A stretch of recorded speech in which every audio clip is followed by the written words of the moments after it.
And we have breaking news coming in, and this does not happen every other day. This is very big news. Less than 3 months to go for the presidential election in the US, and President Donald Trump might have secured his first and much needed foreign policy win. The peace deal, the Middle East peace deal, what he touted as the deal of the century, it's finally taking shape. This is about Israel and the United Arab Emirates. Just a short while back, both countries announced that they will normalize relations, an agreement that was brokered by the United States under Donald Trump. Well, here is what it means. Until now, Israel had no diplomatic ties with countries in the Arab Gulf. But now, starting with the UAE, Israel will have normal diplomatic relations. The two countries will exchange embassies and ambassadors in the coming weeks. This is also about the West Bank, a chunk of land on the West Bank on the River Jordan. The West Bank has been occupied, as some say, by Israel since 1967. Palestine stakes claim over the West Bank too. This is disputed territory, basically. Earlier this year, Prime Minister Benjamin Netanyahu announced that he will move to annex large parts of West Bank and establish Israeli sovereignty there. The UAE, which has taken Palestine's side in the past, was a vocal critic of Netanyahu's plans. After today's announcement, Israel has decided to hold back on its plans. Listen to what Donald Trump had to say. It was like in love. It was a tremendous relationship, has been built up over the last, I would say, year. Before that, it was very tense, as everything in the Middle East is. It's very tense. It's a very tense place. But it's becoming less tense, and I have great relationships with all of the leaders.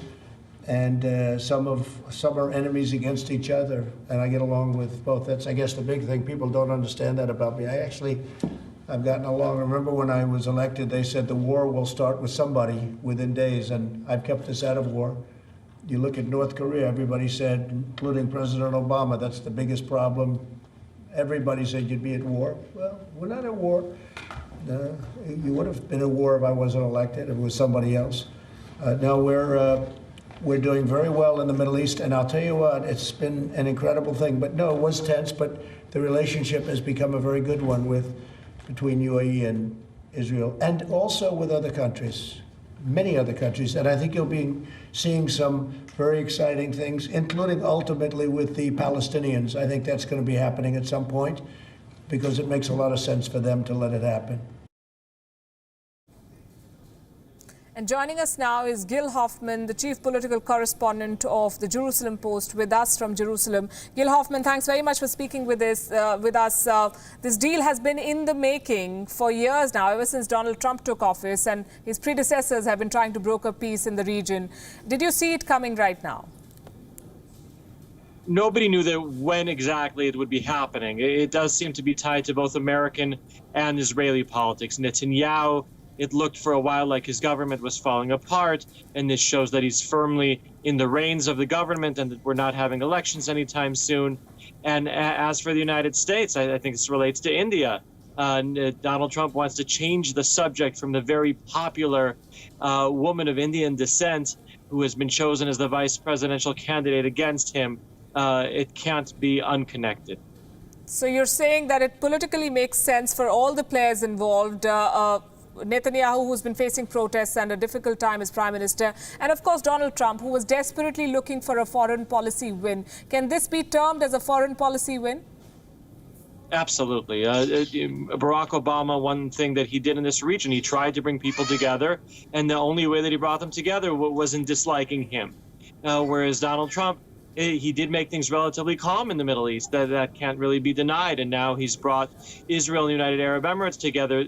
This really wasn't what we were expecting. We were actually thinking Saudi Arabia, the much bigger fish to fry, would have been the next country among the Arab states to make peace with Israel.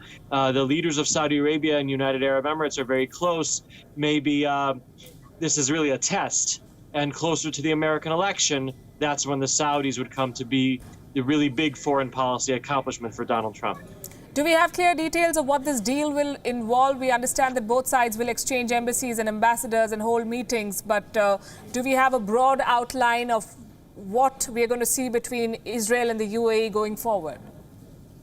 Well, both the UAE and the American statement said that Israel would put off its plan to annex parts of what Israel calls Judea and Samaria, which are the biblical terms for the West Bank. The Netanyahu administration denied it, said, just for now, but it's still very much the plan. What Israel is hoping for is that there would be relations with the United Arab Emirates that would be much warmer than relations with Egypt and Jordan, the last two countries that Israel made peace with. Right now, Israelis go to Jordan and to Egypt. Very few of them come here. We want there to be people from the United Arab Emirates feeling free to come here and tour the Muslim holy sites here. We want there to be trade. We want there to be medical innovation. We want there to be a coronavirus vaccine that will come from the mines that there are in the United Arab Emirates and in Israel, and certainly having the resources of the UAE working with Israeli technology, this has become a lot more likely. Right, and in the pictures that we see when Donald Trump made the announcement, we see Jared Kushner, his son-in-law, advisor, also a practicing Orthodox Jew, standing by his side. Remember, he put Jared Kushner in charge of delivering this peace deal, but the victory will be Donald Trump's alone, wouldn't you say that? There's no doubt. Donald Trump can celebrate this. Donald Trump can show this as a foreign policy victory that Joe Biden did not have when he was vice president of the United States. Joe Biden came here and reprimanded Israelis for building in Jerusalem their capital. Donald Trump recognized Jerusalem as the capital of Israel. He built an embassy that I'm literally looking at right now from my porch of my home. And those are facts on the ground that can't be denied. While the timing of this is politically convenient for everyone involved, would you say that Iran also had a role to play, and the changing dynamics in the region also had a role to play, because of which the players involved pushed this deal and it was delivered sooner rather than later?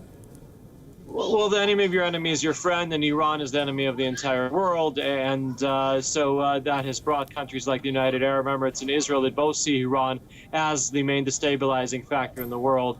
I guess it's helped bring us together. Then again, there's a lot more countries in this region who don't like Iran.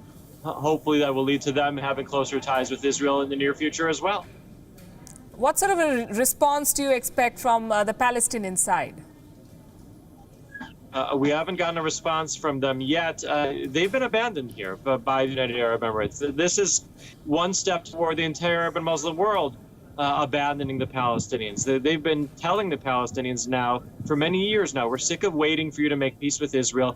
The fact that you don't have peace with Israel harms our countries who want to have better relations, official relations with Israel, the top economic power in the region, the country that's closest to the President of the United States in the region.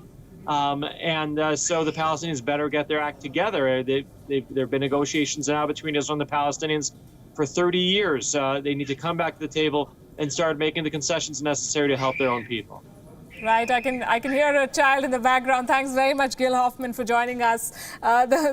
This is one of the things that we've learned to live with on television, working from home and dealing with juggling all the balls at the same time. Thank you for your time. This is, as we've been saying, a historic deal, a peace deal. Joining us now is Mir Javed Nafar, West Asia expert. Mr. Nafar, your first reaction, did you see this coming now? As we've been saying, this is politically convenient both for Netanyahu and for Donald Trump.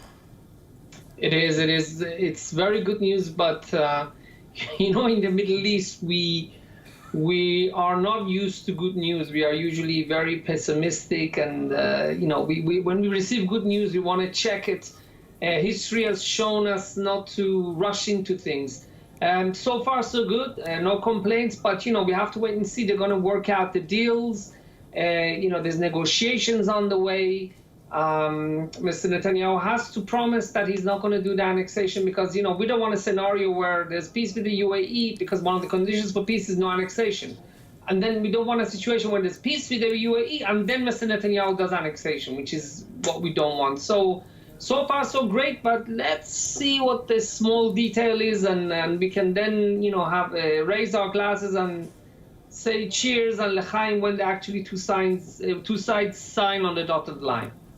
Right. What do you think this will mean for Donald Trump less than 3 months before the presidential election? It's good. It's going to play well with his... Sorry if I'm not, I don't think this is more about Trump. This is not going to be... Look, Mr. Trump's base is the evangelicals, okay? You know, whatever he does for Israel, it's good. He would have won more votes if he would have actually allowed annexation. Let's be honest. I'm against annexation, but he would have got more votes because the evangelicals believe in this country and Israel being the land of God's promised land, etc., etc. So, but he knew, on the other hand, that he can't turn his back on the UAE, who buy a lot of arms from America and they do a lot of business with America. So this is the second best for him. And so if he can't get annexation, he brought Israel and UAE together. I think this is a bigger win for Mr. Netanyahu compared to Mr. Trump, because Mr. Netanyahu can tell the Israelis and can tell leftist Israelis like me who say we should have peace with the Palestinians. Now he can say, look, we don't need peace with the Palestinians, we'll have peace with other Arab countries. But wouldn't you say that this is a foreign policy when Trump has come to office and has been talking forever about his deal-making skills, which he says are par excellence, and now he's delivered, or so he'll claim?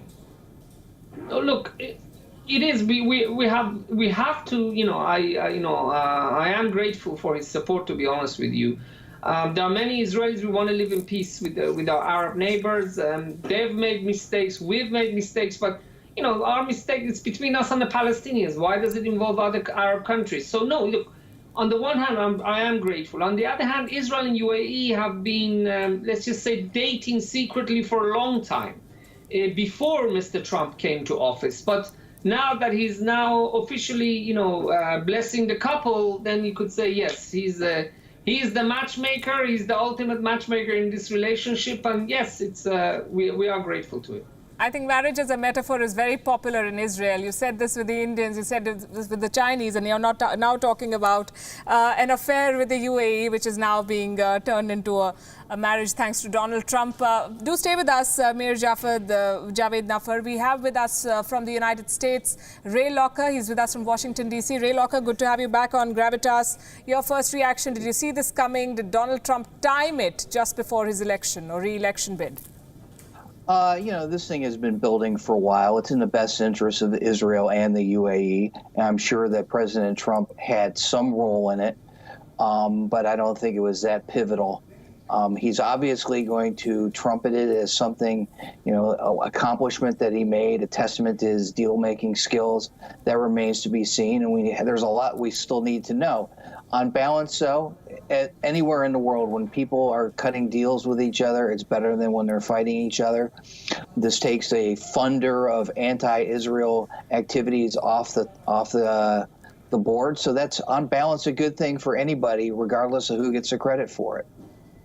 But Trump will seek the credit for it, wouldn't you say? And are you also going to wait and see how this pans out, like Mr. Nafar here, that there's many a slip between the cup and the lip? Yes, they've announced this, but there are a lot of modalities that need to be worked out, and we do not, frankly, know what it will involve for the Palestinians, etc., and what it means for Netanyahu. So are you still skeptical, or do you think that this is going forward?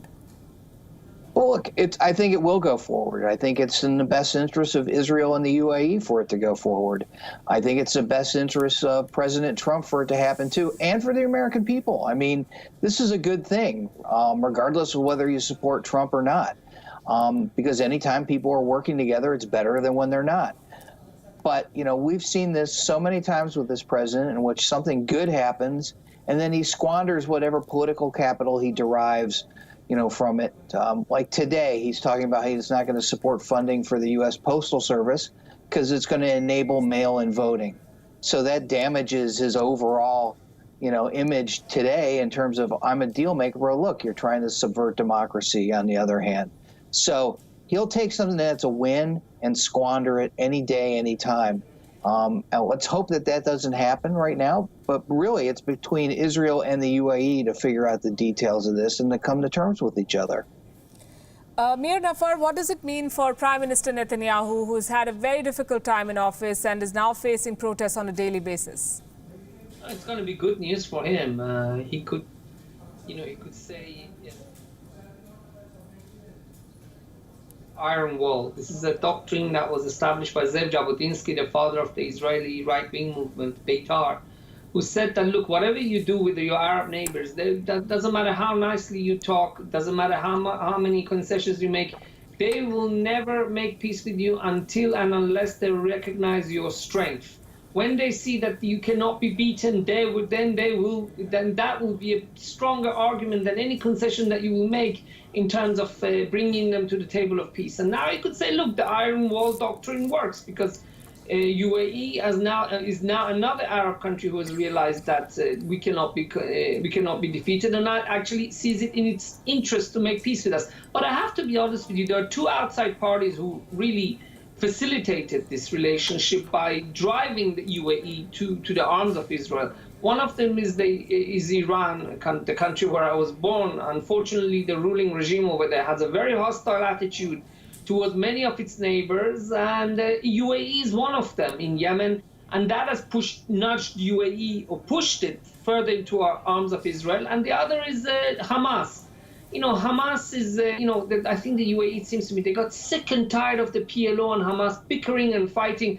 They realize as much as there is problems between Israel and Palestinians, there are as big a problem between Hamas and PLO, who just cannot agree on anything, literally. So I think that also convinced the UAE that said, yallah, we can't deal with this, we can't wait forever. So Iran on the one hand threatening them, the realization that PLO and Hamas are never going to, in the foreseeable future, make peace. And then I think that facilitated. I think that facilitated it more than Mr. Trump, although I'll go back to one and say I'm grateful for his help. As Ray Locker keeps saying, it can only mean good news for everyone, especially for a country like India, I have to say, because all the three countries involved here, Israel, the UAE and the US, are all three very significant strategic partners of India. So I'm sure the government of India is only going to welcome this news. Ray Locker, would you say that it's only a matter of time before other Arab powers like Saudi Arabia follow suit? I think it probably is inevitable. I mean, look, Israel has been a fact on the ground for 72 years. It's not going away. The other Arab nations are not going to drive the Israelis into the sea. I mean, I think we know that by now. So I think for realistic nations, I mean, starting with Egypt, have realized, look, we have to reach some kind of accommodation with this country because a state of perpetual chaos and war accomplishes nothing and does nothing for anybody in the region. So let's find a way to work with the Israelis. The demographics of Israel with, the number of Arab citizens there will help push Israel toward Arab nations. And I think over a period of, another few decades, it's inevitable that more countries will come to terms with Israel. Mir Nafar, would it be fair to describe this as a landmark moment for the region where the Jews versus Muslim divide is not as significant as the sectarian Shia-Sunni divide, which is why this realliance is happening? It wasn't Jew versus, it's Israelis versus Arabs. We don't have any, God forbid, we don't have anything against Islam. It's not a Jew versus Muslim. It's about more nationalities. It's the problem with this part of the world is there's too much history and not enough geography. Look, my colleagues said in Washington that, Saudi Arabia could be next. Saudi Arabia could be next if Mr. Netanyahu, despite the fact that there's no cat's chance in hell that we're going to make peace with Hamas, if he makes significant overtures to the PLO, who is a responsible party, who is a partner for peace. If he goes to, to make some overtures to the PLO, then I think he'll make it easier for the Saudis to follow the path of the UAE. But Mr. Netanyahu is not prepared to do that because most of his voters, many of his voters are right-wing, many of them belong to the settler movement, and he's not willing to pay that price. I think it's a price worth paying, but, politicians, they respond to their audience and to respond to their voters, and it's not in the interest of Mr. Netanyahu right now to do that. Ray Locker, what sort of impact, if any, do you see this on the presidential election? Yesterday, the focus was on Kamala Harris. Today, Donald Trump has again taken center stage with this big announcement, and I'm sure he's going to make the most of it. Do you see it making any difference to his political fortunes? No. I mean, I think the electoral calculus is kind of set right now. I think the main thing that President Trump has to do if he wants to get reelected is fix the COVID-19 crisis. He doesn't seem to be doing that. If there's a vaccine and it looks like people are getting better and the economy opens up, I think that helps him. But I don't see that right now. And actually, I thought he was going to lose before the COVID crisis because that's where polls were going. I hope things, change and get better. But I think that's what it's going to have to take for him to, do better in the election. But I don't think this, alone is going to make any difference. Let's also get in a reaction from someone who's been a part of Team Trump. Joining us now is Lieutenant Stephen Rogers, former advisor for the Trump campaign. Lieutenant Rogers, your first reaction to the announcement that the president has made? Very, very significant. It's going to have impact worldwide. Again, the President of the United States, who's known for deal-making, apparently convinced these two nations to come together. And this is the beginning, perhaps, of something more historic as we move forward. So the President of the United States is on top of everything with regard to our national security and the national security of our friends overseas. So this is a great, great, magnificent achievement. Do you think he was waiting for just before the presidential election to make this announcement? Not at all. These are very, very complex negotiations between countries. He has always put the needs of the people first, America first, before his own politics. The timing is just right in view of the fact that there's a lot of problems around the world. So there was no other motive that we would have to question. He did this because it had to be done right now. On the question of timing, and you said there are a lot of problems around the world, including in the US. There are race riots. There is a very serious and critical coronavirus situation. And the president's priorities, perhaps, are also going to be questioned, wouldn't you say? Not at all. With regard to race riots, they are not race riots. These are riots that are orchestrated by anarchists, socialists. I could tell you, just this morning, I was speaking to a number of Democrats, by the way, not just Republicans, who are now scratching their heads saying there's no way they're going to vote for the Democrats this presidential election. These are people, anarchists, trying to take our country down. So even black people, minorities, are now jumping on board the bandwagon to get this president reelected. Nobody in this country wants to lose their liberty and freedom. So that is a priority. But as I said, at the same time, he's got his hands on the pulse of foreign affairs, and this is why we see this happening right now. Do you think this is going to help him in the election?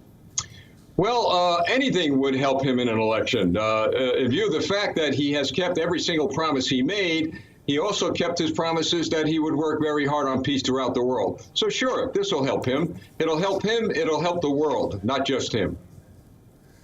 Right. Lieutenant Rogers, thanks very much. Mir Jafar and Ray Locker, thank you very much. Appreciate your time and for sharing your perspective with us. This indeed is very big news. Donald Trump announcing a historic peace deal, as they're calling it, between Israel and the UAE. Both countries are finally going to normalize diplomatic relations and set up embassies and exchange ambassadors. And the timing is, as we've been saying, very, very important. As I said a few minutes back, it's going to be welcome news for India. All the three countries involved here, the UAE, Israel and the US, are close strategic partners of New Delhi.